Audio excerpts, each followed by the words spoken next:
And Flacco was on an unholy roll in that postseason. I think he ended up with 12 touchdown passes, no interceptions. No interceptions. Through the entire postseason. So when you realize you're going to the Super Bowl, yeah. That's my quarterback.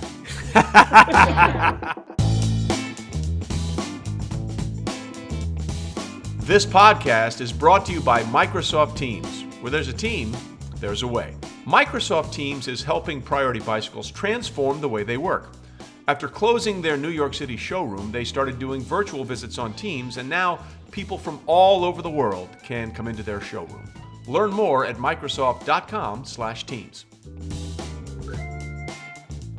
Welcome into another episode of Half Forgotten History Season 2. As you know by now, Season 2 is all about one thing, the bling, the Super Bowl ring. Only talking to players that have actually held a Lombardi trophy after the confetti has fallen on the Super Bowl field. And our next guest is quite simply one of the best to ever do it. He had an unbelievable collegiate career at the U before being drafted by the Ravens and went on to be a part of their Super Bowl XLVII championship in New Orleans over the San Francisco 49ers. How good was Ed Reed as a player? Bill Belichick, the long-tenured head coach of the New England Patriots, once said Ed Reed would have made it into the Pro Football Hall of Fame on his special teams play alone. But he was pretty damn good playing safety as well.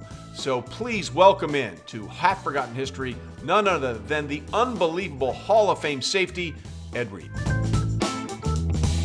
Ed, it's good to see you again, my friend. And I was trying to figure out the best way to introduce you. And I guess I could go with the standard thing, you know, college football Hall of Famer, pro football first ballot Hall of Famer, 9-time Pro Bowler, former Defensive Player of the Year, 5-time first team All-Pro, Super Bowl champ. But I decided to go with former Big East Javelin champ and former Jet. You okay with that? Yeah, that's all right. Once a Jet, always Jet.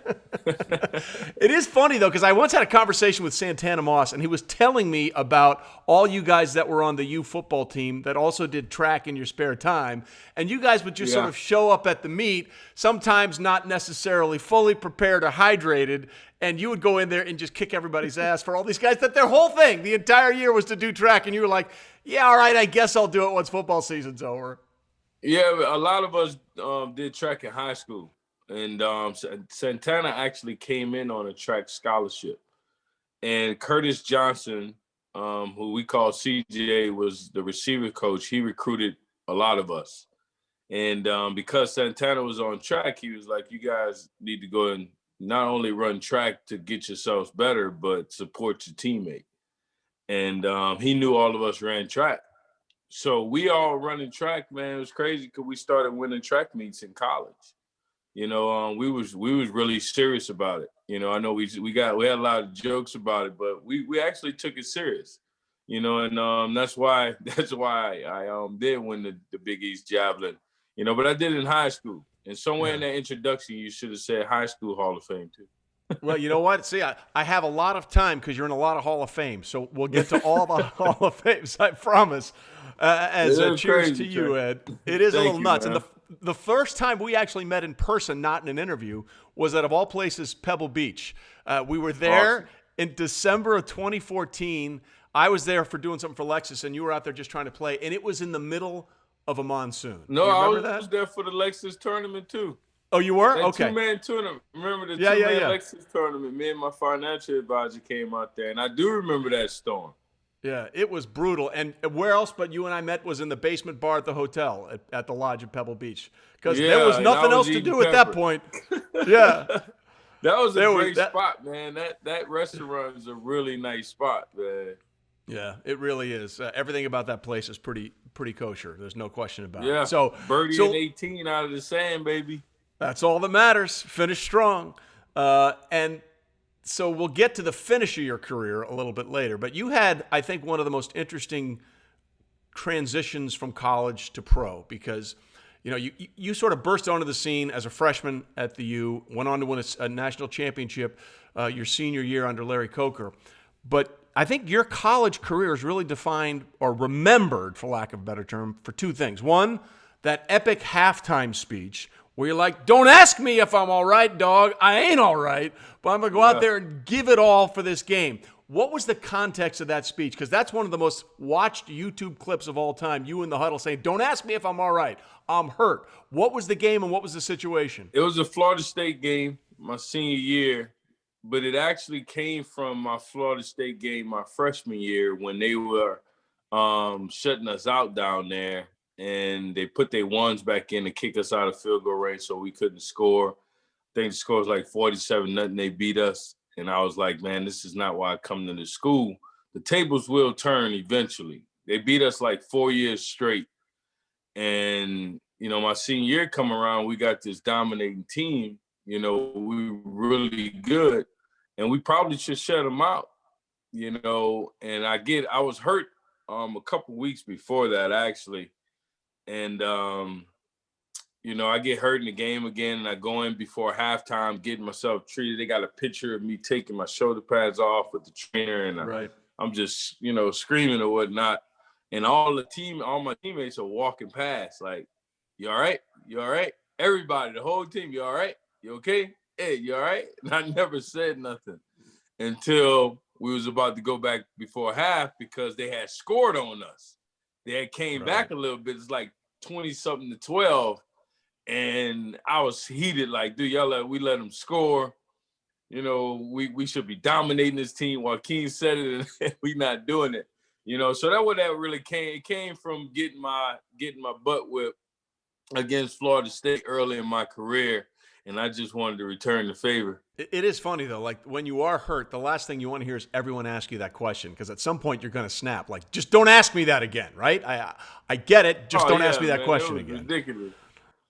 Yeah, if I'm hurt, I'm not going to play. I'm not going to have my shoulder pads on. I'm not coming back, but it was just carrying. I know it was just carrying, man. I was one of the leaders on the team, and I know those guys were just carrying. I was just heated that they let them score. Yeah. And the other thing, I think, besides the championship that so many people remember from your playing days at the U was the interception or fumble that you took away at Boston College. A defensive lineman was a tip ball, and a D lineman has it like around down by the 5-yard line. They were going in to score, and you knew that this guy was not going to go as far as you could go. So you literally ran up to him, next to him, and ripped the ball out of his arms and took it back for a touchdown. Trey, I remember that play like it was yesterday, man. It was in Boston College. It's always tough up there. It's really cold. The score is like 12-9. They about to score. I look over to Mike Rump at the right corner, and I'm like, Mike, get inside. Here come the slant. And he looks back at me and points back to the half like, you got to get there. He jumps the slant and hit his knee. It bounced to Matt Walters.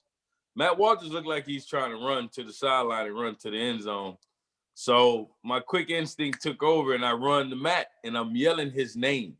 That's how I was able to get the ball from Matt. I didn't take it because Matt was 300 pounds, lifting a lot of weight then, man. He had to hear my voice to give me that ball because he knew the situation and what Boston College had, what was going on there. So when I grabbed the ball, he just let it go, man.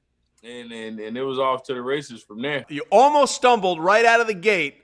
You almost looked like you were going down, but then once you got going, there was no chance you weren't taking it to the house. And that... Yeah, I can't believe I didn't fall there. That U team is legendary in college football. I think a lot of people look at the roster and the players that were on that team and think it was maybe the greatest team in the history of college football. Now, we're coming off a year removed from a LSU team that did amazing things. And they put so many records up and beat more top 10 teams and all that kind of stuff. But the rules changed. Exactly. Football is different. Yeah. How do you look at that 01 national championship team at the U?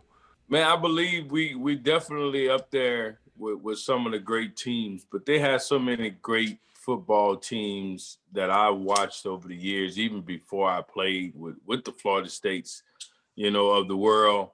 The USCs, the Alabamas, man. There's so many great teams, and I'm not a person to really compare to other teams or to individuals. I like to think that we had our greatness, during a great era of football, without all these rules that are more lenient, towards offensive guys to create more statistics, to create more excitement.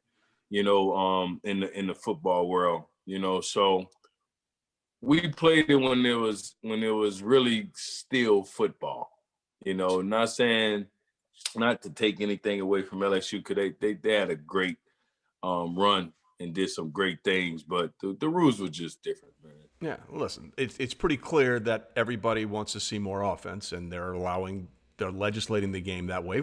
Some of it for safety reasons, but they want to make sure points are at a premium. Oh yeah, that's why the PI, it can go from 60, 70 yards, 80 yards, it'll be marked at the spot. That's the worst penalty in the world.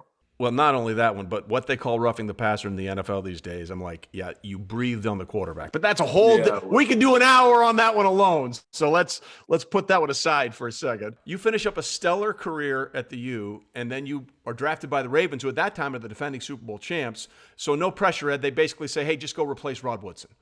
I mean, I didn't care. I didn't care where I got drafted at all. Honestly, I didn't want to go to Baltimore because I visited Baltimore before the draft. And that was just the organization. Yeah. I didn't really like how business was ran during my trip there. But what did you like I really about didn't care where I played football.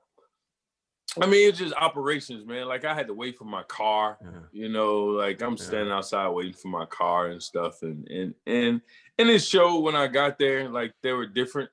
I showed up with my hair out and everything, and they were just like, can you braid your hair? Can you put on these clothes? Like, just, trying to make me something, more of a businessman, I would think at that time, but, let me be me, and, but the opportunity, I didn't care.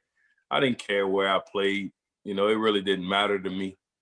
Where I got drafted, I feel like I played football on the moon, but I'm also grateful and thankful for where I was drafted, because my career, I don't think it would have been different, but I would have never met the people that I met.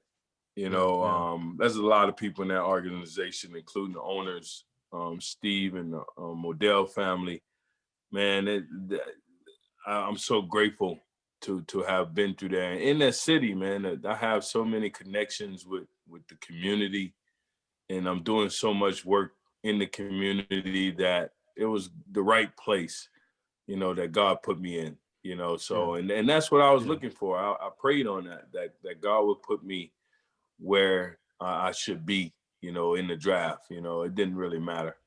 It's interesting because you look at the Ravens of that era now, and they're defined by you and Ray and T-Sizzle and all those guys on that defense being very much individuals and not any sort of corporate entity. So it's pretty clear at some point the organization realized, hey, let these guys be these guys and we'll be the best version of this team. Of course. That's exactly, what you have to do. That's no different than how it was in college. I learned that business in college, that, eventually the players have to take over the locker room. The players have to be the rightful owners, should I say, of the team.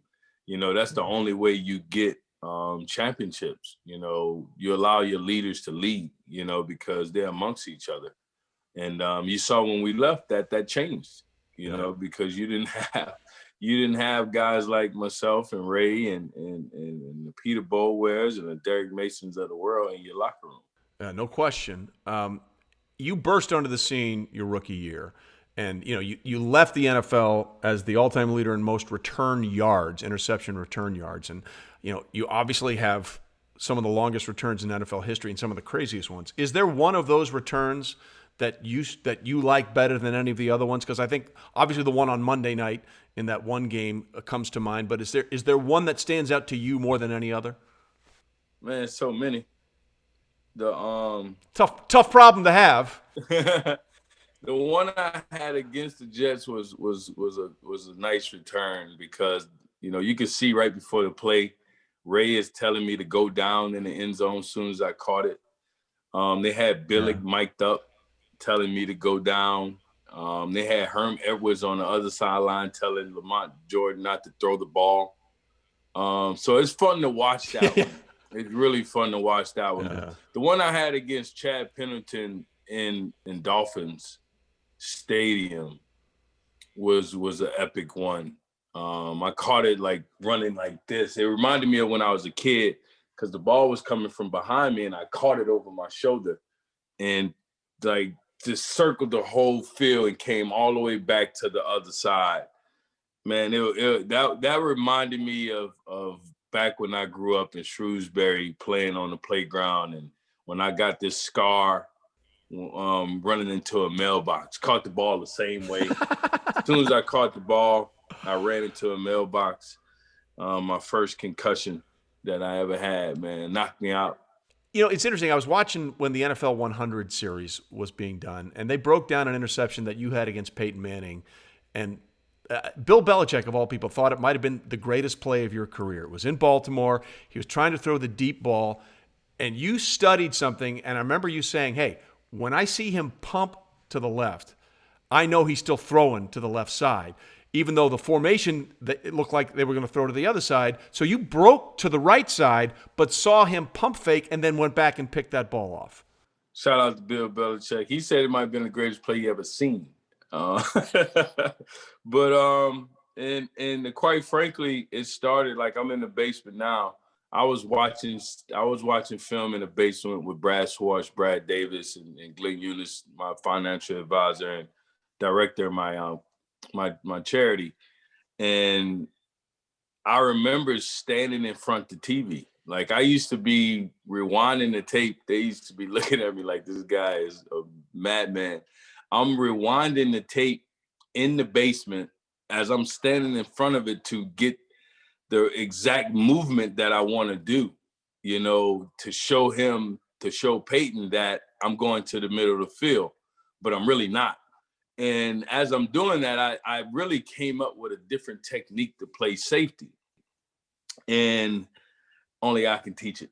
You know, Coach Harbaugh was like, what are you doing? He didn't really like it, you know, as much, but he let me do my thing.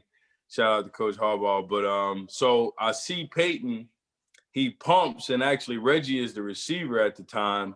He pumps to the left, and he gives the illusion that he's coming back towards the middle to look at the state. You know, the quarterback always look back at the safety. Right. You know, so I said, when he pumps that way, I'm going to already be open and look like I'm going to the middle, but I'm not going to go inside that hash mark. And soon as I do it, I'm just going to whip back around. Like, I'm telling myself this, walking through it before it actually even happened, you know, and for it to happen that way, man, you know, I was there well before the receiver was. Reggie was there, and it was like a punt. You know, Reggie went to tackle me. Right. At that point. It was like a flyer. He turned like into a Reggie flyer. could tackle you. Come on. He could, man, but he didn't that time. You know, Reggie played a little defense growing up, man. You guys were roommates, right? You guys were roommates at the U. Yeah. Yeah, man. Hall of Fame roommates, no doubt. You know, we held each other accountable. I owe a lot of my career to Reg, you know, because he held me accountable as a brother, a friend, you know, a teammate, you know, everything, man. Well, and it's interesting. Not only did Bill say that was the greatest play he thought he ever saw, Bill also said that you would have gone into the Pro Football Hall of Fame just on your special teams play alone. How much pride did you take on being on special teams? Because a lot of guys that are starters have no interest in being on special teams. You not only had the interest, you were what we call a willing participant. What did it mean to you to be able to be on special teams and make plays? Oh, man, it meant the world. For one, it showed my teammates that, you know, it was a starting position. You know, like, it's a play within the game. It's an offensive or a defensive play within the game. You know, so it's no different than the first and second down on offensive defense. And I mean, I played special teams when I was a kid. I used to return punts and kicks and stuff like that. You know, I just, like you said in the beginning about me playing track and baseball and basketball, I was an athlete. So I just love playing sports. I just love being on the field.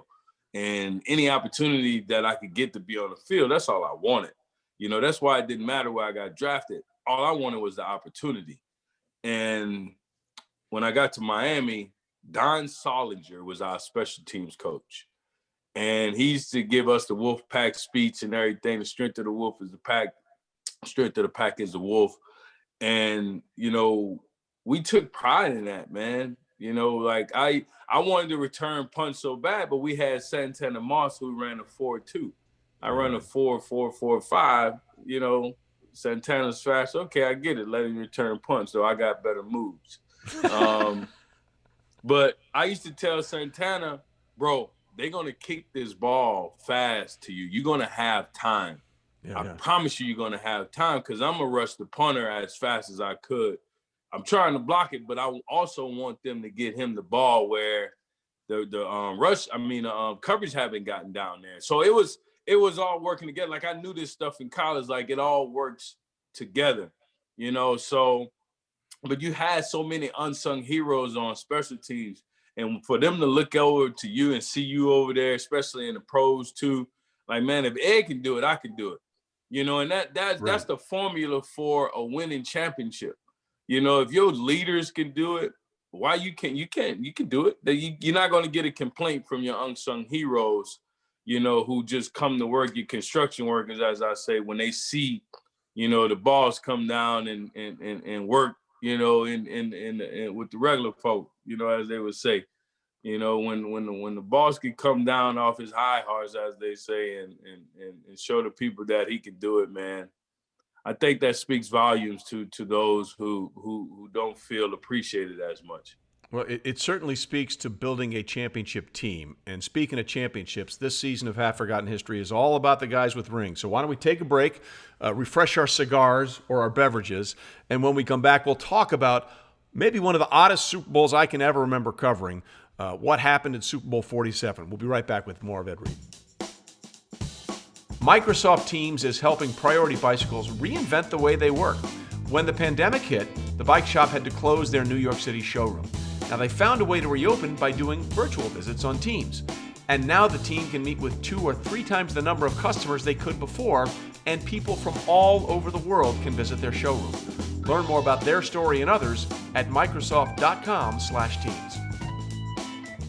Back with more of this episode of Half Forgotten History with Ed Reed. So you got there right before the Ravens' first Super Bowl championship, and then it's late in your career, Super Bowl XLVII, you finally get back there. And you're going back to your hometown because you're from St. Charles Parish, Louisiana, and the game's going to be at the Superdome. And you guys were a wild card that year, and people forget that. You guys were guys were the last team under the current playoff format to make it to the Super Bowl without a bye week. It's been pretty clear how important that bye week has become. So you started that run with the game at home against Andrew Luck and the Ravens. You took care, the Colts rather. You took care of them pretty quickly. Then you go to the divisional round, and that's the game in Denver with Peyton Manning's first real season as the Broncos quarterback. And you guys are down late, and somehow, some way, as a safety, this had to drive you crazy, although it must have made you laugh. Late in the game, not only did they give up the deep ball, they also gave up the boundary. And Jacoby Jones goes down the field to tie it. What were you thinking as that play was unfolding? That was a sick play. Couldn't believe the safety misjudged. I think there was Raheem Moore, who misjudged the ball. Yep. You know, and we saw it happen against the Saints with Minnesota too a couple of years ago. But exactly for him to misjudge that, man. But Flacco threw that ball so far, so high, dude. And for Jacoby to come down with it, you know, it was those moments in the season, you know, that like lets you know, like it was all in your favor, you know, like the ball was bouncing you away. You know, when you look back at things like that, you knew, you know, you got to get plays like that sometimes, man, to get you over that hump. And you remember those plays, and that's one of them. I couldn't believe it, man. I remember jumping up.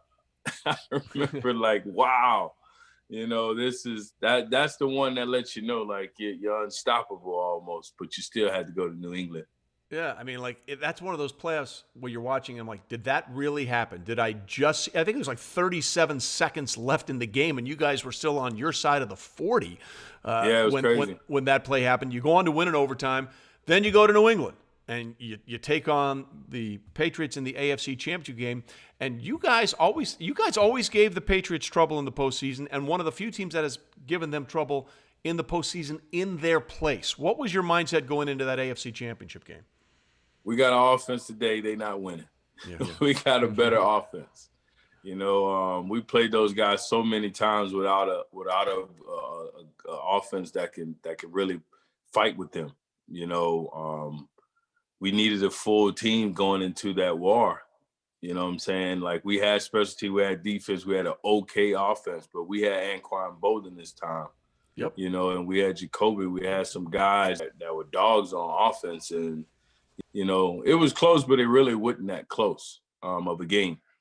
We knew we was winning that game. I knew we was winning that game a year before we got there. Like, I knew we wasn't going to lose that game. When we lost in 2012 AFC Championship game, I vowed, like, to come back here and win. Like, soon as that game was over, I sung Teddy Pendergraft's Love TKO. I tell the story so many times because I couldn't be mad. I couldn't cry after that game, So I knew we wasn't winning. I knew we wasn't losing that game. It wasn't happening, and we came out on top, man, using the same game plan we did against Denver the week before. And Flacco was on an unholy roll in that postseason. I think he ended up with 12 touchdown passes, no interceptions. No interceptions. Through the entire postseason. So when you realize you're going to the Super Bowl, yeah. That's my quarterback. No sunglasses and no fake tears. So that's my good. Quarterback, baby. So when it dawned on you that we're going to the Super Bowl and I'm going back to essentially my home area, my hometown, when that sunk in, what did that mean to you? It sunk in. I was on a knee. I think Rachel Nichols around me, a couple other people want to interview me on the field, and I was on the knee thanking God, and the first person came to my mind is my parents, and I ran into the locker room, tears of joy, and I called my mom and let her know because she answered the phone. I was like, "We coming home, baby. We coming home," and I knew we wasn't losing that game either, man. Like, we don't lose bowl games. I don't lose bowl games. The U mentality on the Ravens. I love it. Don't lose bowl games, man. So, I knew we were going home, man. And for it to come to fruition after, having lost the year before and having the thoughts of getting there, knowing that, man, it was such a joy. Like, I cried for the AFC Championship game. I didn't cry for the Super Bowl. I just soaked it all in. Like, I knew we were winning this game, man. And I think you were up 28-6 in the third quarter when the weirdest thing I can ever remember happened. The lights went out at the Superdome. Yeah. Apparently a transformer blew. And of course, this is post 9/11 and everyone is like legitimately freaking out. I was at that game and I brought my son and his friends as a high school graduation present. So I had them tickets down on like the 40. I, of all places, was sitting in the Detroit Lions box because, the Lions have extra Super Bowl tickets every year because they haven't been. Right. Side issue. That is funny, man. They'll get there eventually. So my first thing is I'm freaking out trying to text my son like, I don't know what's happening. Are you okay? So I'm doing that. What was it like when you saw the lights go out, and what went through your mind? I thought they were going to come on quick because they had the lights on in the corners. I was just trying to stay focused, tell the team to stay focused. We actually were trying to get the crowd hype, still right when it happened. And then you realize it's taking a little minute. So we just stretching and stuff, just really trying to stay synced in, stay focused. I wish I'd have went in the locker room and got some treatment because I had a first degree and a second degree MCL sprain on my knees. So I was just trying to stay focused, man, and keep my teammates focused, and to be ready to go back and win this game. Because I was like, we still got football to play, and then you start to hear people say, because of the halftime show and all this stuff. It's like, man, who cares? Stay focused. We got a game to play. Well, it certainly changed the way the game was going. I think San Francisco then scored, 17 consecutive points. Yes. And what looked like it was going to be a blowout actually came down to that goal line stand Colin Kaepernick got those guys inside the 5-yard line or right around the 5-yard line.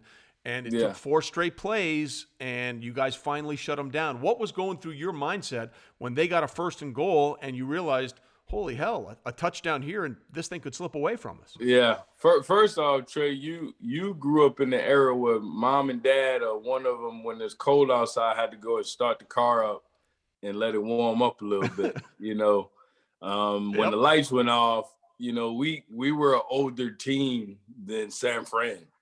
We were much older. Correct. So when this 78 had got cut off and tried to get back going, it took a little bit longer. And some guys were older than me, so that's what happened with that. On that goal line stance, I remember so clearly because Coach called the zero blitz. And I hated zero blitzes because there was no safety to help on the slant routes to the corners, So right. As I'm walking across in the back of the end zone towards my left, the right side of the defense, I'm looking at Kaepernick to see who he's looking at, who he's talking to, who he's communicating with to throw the ball to him. And sure enough, he was looking at Crabtree, who was to my left. And as I'm going around, I'm acting like I'm going to come to blitz. And when he snaps it, I ran towards Crabtree. And if he'd have threw that ball anywhere behind him, I'd have had that interception. Running out there, the corner had great coverage. He missed it, man, off the fingertips. It was just awesome. It was an awesome feeling. So then they take the safety to make it a 3-point game, and you guys eventually have to punt it. And after the game, the NFL Films crew came out, and there was that soundbite of Flacco on the sideline saying, hey, if he busts this coverage and looks like he's going to score, I'm going to jump off the sidelines and tackle him to make sure he doesn't go in. Yeah. Did you hear him say that on the sideline at the time?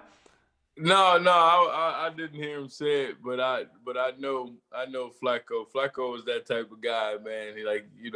He was a competitor. He wanted to win, and I could picture him saying something crazy like that. Flacco's a funny dude, but no, I wasn't there. Yeah, it was just nuts. And I always wonder what would have happened. Like, I don't know. Literally, can you imagine the spot that would have put the NFL in? Because it's a penalty, and then what do you do? And it would have been nuts, man. It would have been the cherry on the sundae on the weirdest Super Bowl Sunday of all time. That was Coach Tomlin doing it to Jacoby on the sideline when he saw him returning the kick. He act like he didn't see him. Watching him on the screen the entire time. He's watching the Jumbotron. He's clearly watching it. This shit was too funny. It was too good. Those little plays sum up the rivalry between the Steelers and the Ravens. But you win the championship in your hometown. You talked about crying when you knew you were getting there, but it was more a sense of you just did it when the Super Bowl was over. Oh, yeah, no doubt. It was such enjoyment. Once we won the Super Bowl, man, like I said, I knew it. Even when they started to come back, I was telling my teammates, like, on the sideline, I don't care how many points they score. So long as they don't score more than us, we're going to win this game. And once the game was over, man, it was like heaven. I mean, dream come true. I'm from New Orleans. I grew up 5 minutes in Metairie, Louisiana, born at Charity Hospital, which was 2 seconds away from the Superdome. The Baltimore Ravens was the last team to play in the Superdome. Then Katrina hit during the preseason. We was the first team to play in the Superdome for the Super Bowl after Katrina. It was a storybook ending, to my career in Baltimore, and how I got there, the roads that was traveled. The ups and downs, the bumps and bruises. When I woke up that morning at the Super Bowl, I saw a steamboat going across the Mississippi River, where I lost my brother.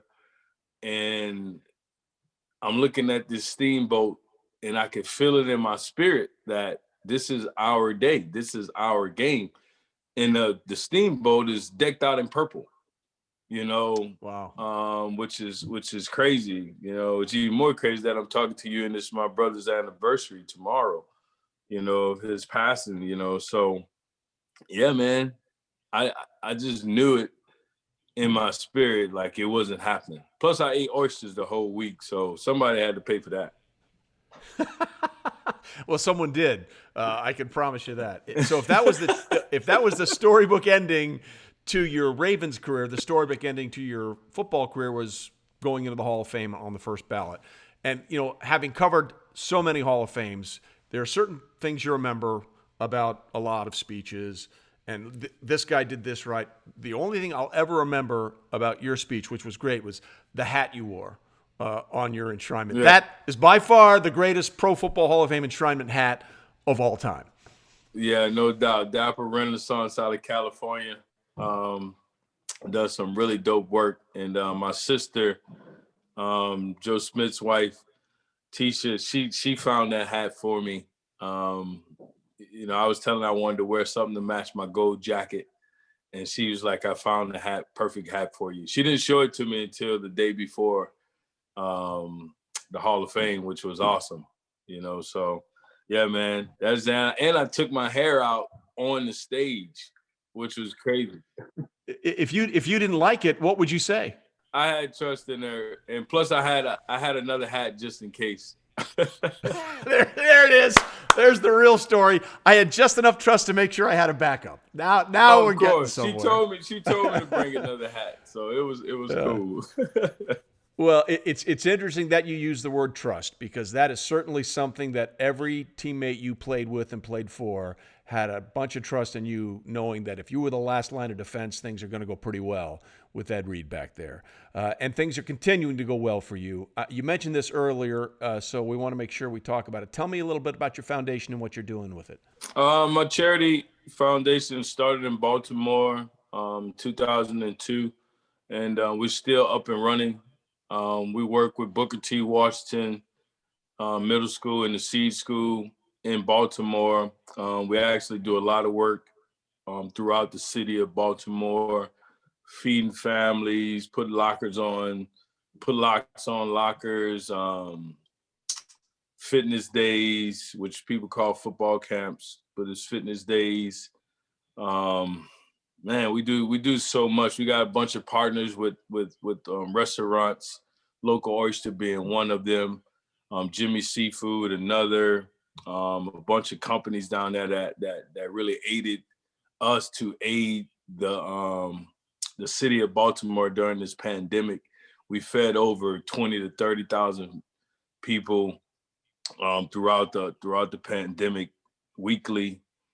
There's so much, man, that we're doing. We're building a park in my old neighborhood right now, so the foundation has grown. There's so much more I want to do in Baltimore because it's needed, so it's just been a great part of me because that's how I grew up. I grew up helping kids. I grew up getting help from mentors and the elderly people.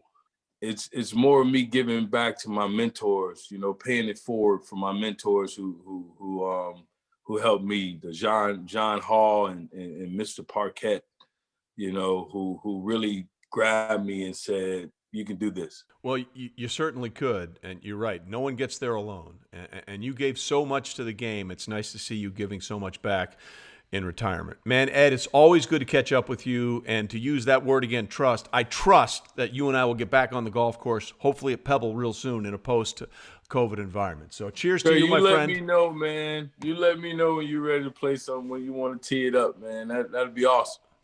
That I think I can trust on happening. So, Ed, thanks for being with us, man. Always good to catch up with you. Be safe, be well. You too, brother. So hope you enjoyed my conversation with Ed Reed, and thanks to Ed for giving us his time, as he always does, smokes that cigar. Coming up on our next episode of Half Forgotten History, a man who is arguably in the most exclusive club in Super Bowl winning history, winning back-to-back Super Bowls, albeit with different teams. Former first-round pick of the Rams, who found glory with both the Patriots and the Eagles, Chris Long. We'll see you next time on Half Forgotten History.